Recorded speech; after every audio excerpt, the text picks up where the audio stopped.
with comedian David Boyle, and I'm quitting alcohol.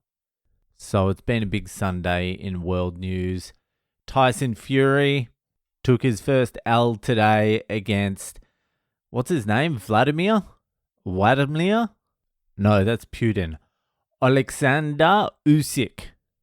I don't know what to make of it, to be honest with you.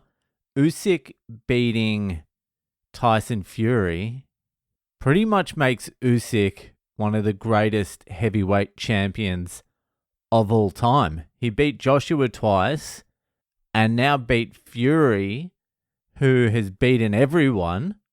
He was the main heavyweight. He was the legendary heavyweight of this generation. But now I guess it's Usyk, and Usyk's not even a heavyweight. He's a cruiserweight. He's come up to heavyweight and just cleared it out.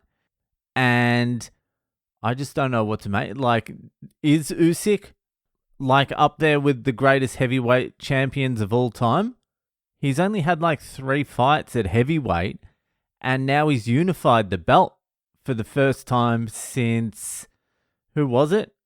Lennox Lewis beat Evander Holyfield. It's very strange. I didn't watch the whole fight. I watched a bunch of highlights. Tyson looked pretty good, but in the 9th round, fucking Usyk clipped Fury, and Fury was wobbling. And he wobbles a lot these days when he gets clipped. Ever since those Wilder fights, where he just got basically KO'd and somehow rose, he gets hit now and he goes down. Like against Ngannou, he went down. All of the Wilder fights, I'm pretty sure he got knocked down. And in the 9th round of this fight against Usyk, he was in big trouble. His legs were wobbly as fuck, and then the referee intervened and pretty much saved him from getting KO'd. I don't know what the exact rules are there. They called it a knockdown, but it looked like fucking the referee just saved Tyson Fury's life. Really. I'm pretty sure the referee did that against Ngannou as well. Anyway, Usyk is the greatest heavyweight champion of this generation, I suppose. And Fury, I don't know what the fuck Fury's going to do. It was an interesting fucking fight, outcome of the fight. So yeah, make of that what you will. So anyway, going from a Ukrainian to a Russian, Putin. Vladimir Putin and Xi Jinping met up in China over the weekend, and the big Xi, the Ping dog, gave the Pute a hug. And this is meant to be a big thing. Like, the Chinese don't like to give hugs, especially statesmen. But the fucking Ping, he threw his arms out and Putin gave him a hug back. It was the most awkward hug. It's like me seeing a comedian I hate but have known for like 10 years doing open mics with and just running into them. Hey. But they actually like each other. So the hug heard around the world. It's big news. It pretty much cements Russia and China's alliance, which is a little bit scary. I don't know if Putin was into the hug that much. I think Putin knew what the hug meant, and he sort of like, if I am reading body language right, and I always do, he was like, all right, Ping, like, I'm going to give you a hug here, just out of respect. I'm in China, I'm in your country. I'll give you a little hug, but this is a bit much. This is like flagrantly telling the world that it's us versus them now. That's a lot. That's the way I feel like Putin felt about the hug. Ping was like just throwing his arms out there. I don't know what Ping was up to.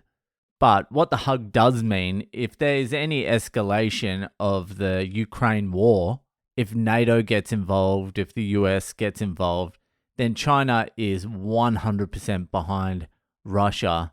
And then if that kicks off, it is mayhem. I've been running like the game theory through my head for fucking ages now. World War III game theory. But not about who wins and who loses or whatever. It's about where you want to be. What location do you want to be living in if World War III kicks off? And I haven't come up with a clear answer yet. Usually I'm good at these things, but everywhere in the world seems fucked now. There does not seem to be any fucking shelter from the storm. I'm thinking Australia. Australia's all right because it's so far away from everything.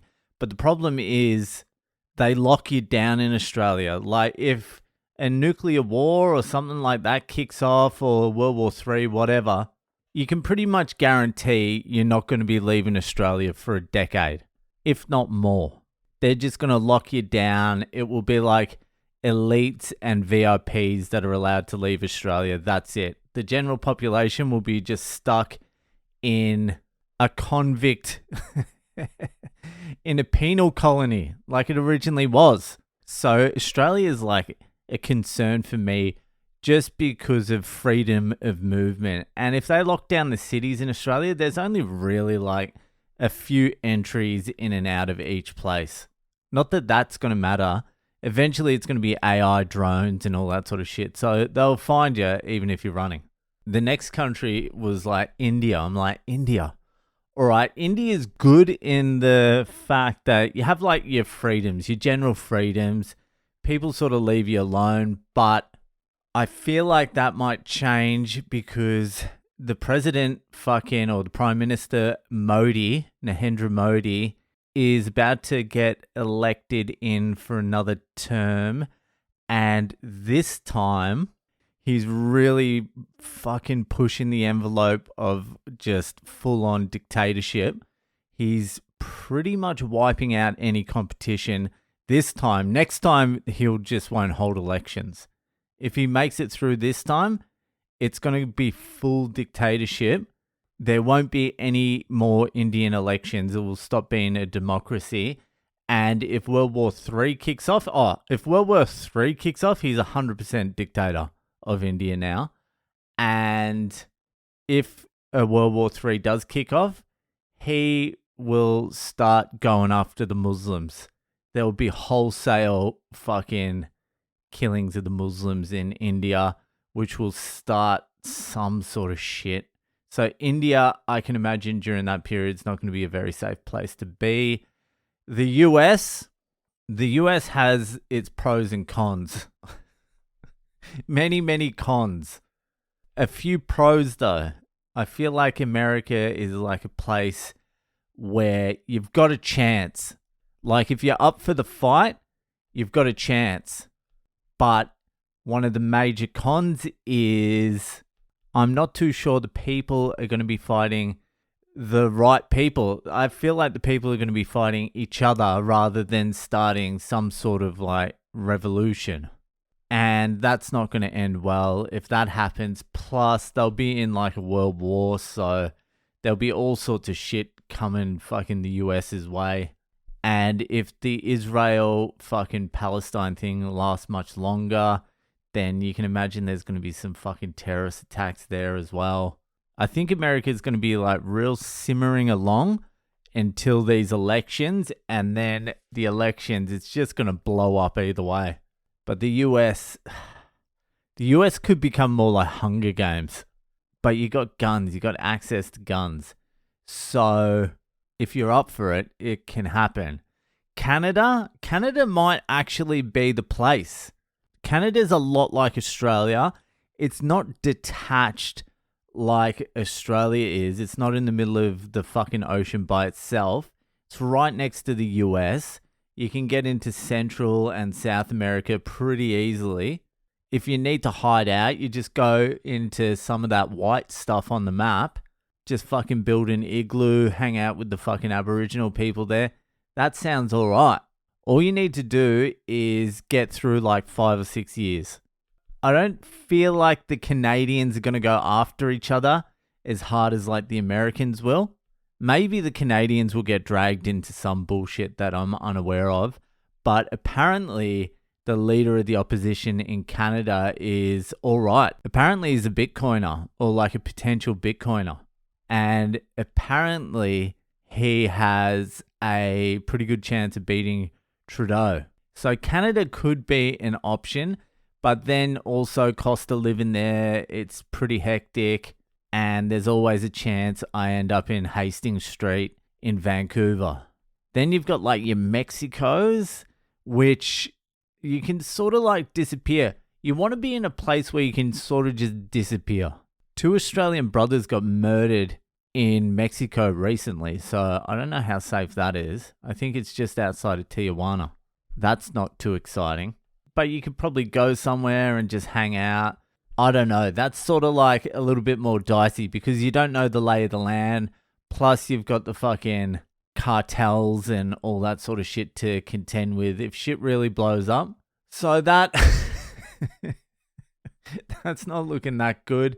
I'm not thinking anywhere in Europe. I feel like Europe's going to be the epicenter of some bullshit again. England's too hard. The cost of living there is insane. So even if you get there, you're fucking like a street urchin. You get wiped out too quickly money-wise. And I think they've got potential to fucking have some infighting there as well. Spain is fucking... Spain's keeping real low-key. The conquistadors are real quiet over there, and I do love Spain. Spain is fucking sweet. The food's good, the weather's pretty good, their cities are great, it's a beautiful country, they're a little bit racist, but fucking who isn't? Who isn't? Low-key Spain could be a fucking option, but then you're still in there, you're still amongst it. You're a little bit close. You're a little bit close to the action. You don't want to go Poland. Poland's too close to Russia, and they're with NATO. Any of the NATO countries you sort of want to be away from. China, yeah. That could be a place to go, honestly. As long as you can stay outside the fucking system, as long as you can just be like some white guy lurking around, that'd be all right. The problem is they have CCP in every fucking town, and you got to deal with them, and they'll notice a white guy, and if fucking it does kick off, you'll get reported, and then you'll be in a fucking re-education camp, and they're going to fucking, I don't know, pin your eyes back or something. Ireland, there's also Ireland. If there wasn't so many Irish in Ireland, I'd be well up for Ireland. It looks like it gets a little bit cold and miserable, and the money there isn't very good, but I feel like I could probably go into the hills, get some green pasture, have a cow or something in Ireland, drink some tea, have a yarn. Ireland could be an option. New Zealand, nah. New Zealand's more expensive than anywhere. You also got to worry about like China invading these places as well, because at some point, if it's all kicking off and America is overstretched militarily, then they're going to have to drop the protection of Australia just to fucking protect themselves. And we're going to be left out here all in the open. And China's fucking a lot closer than fucking America. China can just roll in. Plus, China probably have like 1 million CCP double agents in Australia. And they have about the same amount in New Zealand as well. So New Zealand and Australia can be taken over easily. And we have no guns, so they can just roll in. The Australians and New Zealanders will put up a fucking hell of a fight, though. They would want to send over a fucking shitload of Chinese because the Australians won't be putting up with it. Or the New Zealanders. But still, 1.5 billion people in China. Not all of those are like elite. A lot of those are the guys with the fucking wispy beard and the fucking teeth just sticking out like horizontally. So your average Australian could clean up like fucking 15, 20 of those cunts. But still, statistically, you would need to be cleaning up about 200, and that's just not possible. Then you've got your like little islands, your Vanuatu's and all that sort of stuff, which like if you're isolated, if I'm not like in the Australian isolation, then Vanuatu's out there in the middle of fucking nowhere. That could just be a nuclear testing site.